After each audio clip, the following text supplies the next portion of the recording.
Open the hood and locate your radiator cap. You can apply some downward pressure and twist it counterclockwise.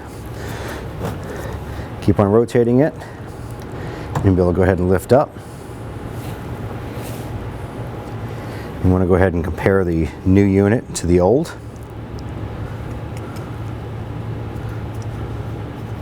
So what we're going to do is you want to pay attention to these tabs right here, and they'll actually line up with these open slots here.